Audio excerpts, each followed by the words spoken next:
Hello friend, आज આપણે એક નવી બુક આવી છે યુવા ઉપનિષદની વનરક્ષક માટેની નવા સિલેબસ અનુસાર બુક બહાર પાડવામાં આવેલી છે એવું કહેલું છે। પણ ઘણા વિદ્યાર્થી મિત્રો પૂરો વિડીયો નથી જોતા એટલે છેલ્લે સુધી ખ્યાલ નથી આવતો। તો આ વખતે હું તમને પહેલાં જ જણાવી દઉં, કારણ કે ઘણી એવી બુક હોય છે જે બીજી બધી બુકમાંથી કમ્બાઈન થયેલી બનેલી હોય છે। તો આ પણ એક એવી જ બુક છે। એવી રીતના આમાં કહેવામાં જ આવેલું છે કે અહીંયા જે છે આ ત્રણેય બુકનું કમ્બાઈન છે એવી રીતના કહેવામાં આવેલું છે। અને વનરક્ષકની આ બુક છે જે તાજેતરમાં ફેબ્રુઆરી મહિનામાં પરીક્ષા આવવાની છે એના માટે ઉપયોગી બની શકે છે। તો હવે જે વિદ્યાર્થી મિત્રોને આ બુક લેવી કે ન લેવી એ પણ તમને ખ્યાલ તમને અહીંયા જ જણાવી દઉં, કારણ કે ઘણા વિદ્યાર્થી મિત્રો પછી છેલ્લે ખ્યાલ નથી આવતો કે વિડીયોમાં કે તમે બુક લેવા માગો છો કે નથી લેવા માગતા। તો તમને પહેલાં જ જણાવી દઉં કે જે વિદ્યાર્થી મિત્રો પાસે વનરક્ષકની આ યુવા ઉપનિષદની બુક છે અને વર્તમાન પ્રવાહ બુક હોય તો તે વિદ્યાર્થી મિત્રોને આ બુક લેવાની જરૂર નથી। અને જે વિદ્યાર્થી મિત્રો પાસે વનરક્ષકની વનલાઇનર અને વનરક્ષક હોય ફોરેસ્ટ ગાર્ડની આ બંને બુક હોય અને તમે કરંટ અફેર જો કરતા હોય છેલ્લા વર્ષ દિવસનું એન્વાયરમેન્ટનું તો પણ તમારે આ બુક લેવાની જરૂર નથી। આપણી ચેનલમાં દરેક બુકના રિવ્યૂ કરેલા છે। ફોરેસ્ટ ગાર્ડ બુક લિસ્ટ કરીને તમે જોશો એટલે તમને મળી જશે। તો આ બુકને આપણે એ માટે રિવ્યૂ લાવેલા હતા કે જેથી કરીને વિદ્યાર્થી મિત્રોને ખ્યાલ આવે આ બુક લેવી કે ન લેવી। તો જે વિદ્યાર્થી મિત્રોને ન લેવી એ મેં તમને કહી દીધું। અને બીજા કોઈ પ્રકાશનની બુક છે જેમ કે વેબ સંકુલની પણ બુક આવેલી છે અને બીજા એક પ્રકાશનની બુક છે તો એના પણ આપણે રિવ્યૂ કરેલા છે। ફોરેસ્ટ ગાર્ડની બુક લિસ્ટમાં જશો એટલે તમને મળી જશે અને તમારી પાસે એ બધી બુક હોય તો તમારે આ બુક લેવાની જરૂર નથી, કારણ કે આમાં ત્રણ વસ્તુ કમ્બાઈન કરેલું છે નવી પરીક્ષા પદ્ધતિ આવી એ મુજબ। તો અહીંયા હું તમને આગળ રિવ્યૂમાં જણાવું જેથી કરીને તમને વધારે ખ્યાલ આવશે। આ બુકમાં જે છે એ ફોરેસ્ટ ગાર્ડની પહેલાં માહિતી આપેલી છે, પછી વનલાઇનર પ્રશ્નો જેવા છે એ આપેલા છે અને છેલ્લે એમસીક્યુ પૂછાયેલા આપેલા છે અને નવી પરીક્ષા પદ્ધતિ અનુસાર થોડાક પ્રશ્નો આપેલા છે।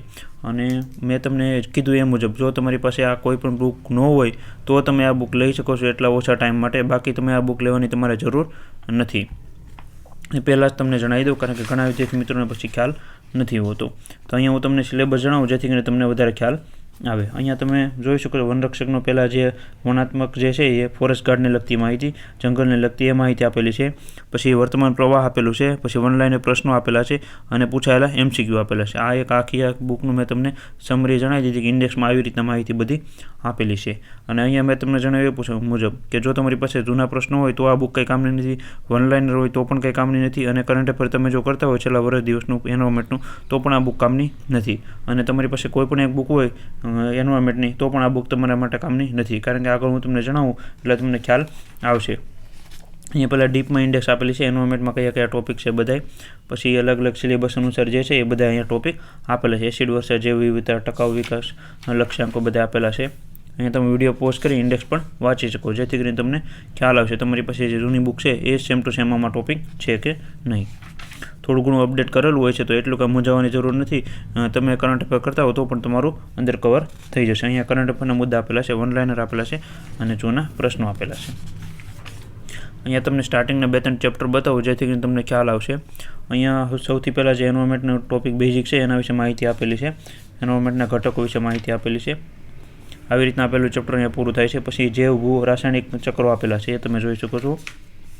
અહીંયા બેઝિક કાર્બન ચક્ર છે એ આપેલું છે, નાઇટ્રોજન ચક્ર ને એ બીજું મિથેન ચક્ર આપેલા છે, ઓક્સિજન ચક્ર આપેલું છે। આવી રીતના બીજું ચેપ્ટર અહીંયા પૂરું થાય છે। પછી ત્રીજું ચેપ્ટર એનું પોલ્યુશન માટેનું છે તે આપેલું છે, એ પણ તમે જોઈ શકો છો। અહીંયા 3 થી 4 ચેપ્ટર એ માટે તમને બતાવું જેથી કરીને તમને વધારે ખ્યાલ આવે કે બુકમાં કઈ કઈ માહિતી છે અને તમારી પાસે કોઈ પણ બુક હોય તેની સાથે તમે સરખાવી શકો છો। આપણી ચેનલમાં દરેક બુકના રિવ્યૂ એ માટે આવે છે કે જેથી કરીને વિદ્યાર્થી મિત્રોના પૈસા ન બગડે, કારણ કે ઘણા વિદ્યાર્થી મિત્રો આ બુક લેવાનું વિચારતા છે કે આ બુક લઈ લો તો બધું કવર થઈ જાય, તો પણ તે વિદ્યાર્થી મિત્રો માટે હું કહેવા માગું કે એના કરતાં તમે અલગથી બુક કરો, ભલે થોડીક વાર લાગશે અથવા તમારે રિવિઝન કરતાં વધારે વાર લાગશે અથવા બુક મોટી પડશે પણ એમ કરો તો વધારે સારું જેથી કરીને તમારા માર્ક મેક્સિમમ આવી શકે। અને આપણી ટેલિગ્રામ ચેનલમાં લિંક મૂકેલી છે, ત્યાં કરંટ અફેરના ફોટા પણ મૂકતો હોઉં છું, ન્યૂઝપેપરના અને બીજી જે કંઈ માહિતી હોય તે પણ મૂકતો હોઉં છું। તો ખાસ કરીને તમારે એમાં જોઈન થવા વિનંતી, લિંક નીચે ડિસ્ક્રિપ્શનમાં આપેલી છે। આવી રીતના તમે જોઈ શકો છો અહીંયા દરેક ચેપ્ટર છે એ શોર્ટમાં આપેલા છે, જે પરીક્ષાલક્ષી માહિતી છે એ વધારે આપેલી છે પણ એની કરતાં તમે ડીપમાં માહિતીવાળી બુક કરો તો વધારે સારું। આવી રીતના એક આજે છે આબોહવા પરિવર્તનનું પણ ચેપ્ટર આપેલું છે, એ પણ તમે અહીંયા જોઈ શકો છો। આવી રીતના આ ચેપ્ટર બધા આપેલા છે। પછી તમને વનલાઇનર પણ બતાવી દઉં જેથી કરીને તમને વધારે ખ્યાલ આવે। અહીંયા કરંટ અફેરની માહિતી તમે જોઈ શકો છો, ગુજરાતનું પહેલાં આપેલું છે, બધી જે તાજેતરની ઘટનાઓ બની છે એન્વાયરમેન્ટની એ બધી આપેલી છે, અને ફોરેસ્ટને લગતી, પછી ભારતનું આપેલું છે અને વિશ્વનું આપેલું છે, અને આવી રીતના વન લાઈન પ્રશ્નો આપેલા છે એ પણ તમે જોઈ શકો છો બધા કઈ રીતના બધા આપેલા છે. આગળના ચેપ્ટરોમાંથી જ પણ કવર કરવામાં આવેલા છે વન લાઈન પ્રશ્નો, અને છેલ્લે પૂછાયેલા MCQ આપેલા છે એ પણ તમને બતાવી દઉં. અહીંયા તમે જોઈ શકો છો જૂની પરીક્ષાઓમાં જે છે એ બધા MCQ આપેલા છે ટોપિક વાઇઝ. હવે બુકની પ્રાઇસ તમને જણાવી દઉં જેથી કરીને તમને ખ્યાલ આવે. તમારે જો લેવી હોય તો 210 રૂપિયા પ્રાઇસ છે. આમાં ડિસ્કાઉન્ટ તમને મળી જશે. નીચે કોન્ટેક્ટ નંબર આપેલો છે, ત્યાં તમે ફોન કરીને આ બુક મગાવી શકો છો. પણ વિડીયોના સ્ટાર્ટિંગમાં મેં કીધું એ બધા વિદ્યાર્થી મિત્રોને આ બુક મગાવવાની જરૂર નથી. હું અહીંયા ખોટા પૈસા તમારા બગડે નહીં એ માટે તમને ખાસ એક જણાવું છું. અને ચેનલમાં ન હોય તો સબસ્ક્રાઈબ કરી આપજો, અને વિડીયો ગમે તો લાઇક કરી આપજો. તમારા મિત્રોને પણ આ વિડીયો જલ્દી શેર કરી દેજો, જેથી કરીને એ વિદ્યાર્થી મિત્રો પણ ખોટા પૈસા ન બગાડે. જો તમારી પાસે વનરક્ષકની બધી બુક હોય તો આ બુક લેવાની જરૂર નથી. Thank you.